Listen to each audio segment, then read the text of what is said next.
m'appelle Amagonde. J'ai entendu dire qu'il était possible de faire de l'homme un zombie. Est-ce vrai? Chère Amagonde, n'en déplaise aux amateurs de frissons, les morts-vivants avides de cervelle humaine relèvent du domaine de la fiction. Certes, une virologue de l'université de Floride soutient qu'il serait possible de refaire le scénario de 28 jours plus tard en créant en laboratoire un virus zombie, dérivé de la rage et de la grippe, mais nous ne sommes pas prêts de voir les morts se relever, les techniques de génie génétique actuelles rendant extrêmement difficile la création d'un virus hybride. Sans compter qu'on voit mal l'intérêt de la chose.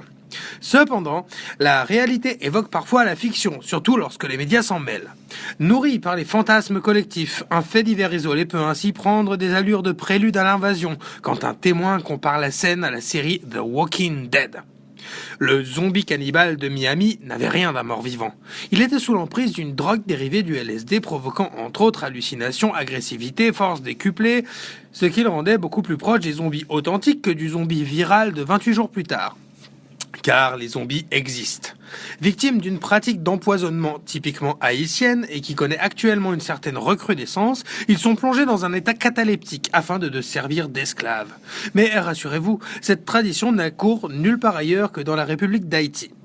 Pourtant, la figure du zombie popularisée en 1969 par le réalisateur George Romero ne cesse de se propager dans notre culture populaire, au point d'être devenu l'un de nos plus grands mythes contemporains. Car le zombie ne s'attaque pas qu'à d'innocentes victimes, mais à la société de consommation tout entière. Errant, bras tendus, dans les centres commerciaux, il donne un corps à nos angoisses de déshumanisation, de maladie et de surpopulation, dans des villes devenues monstrueuses.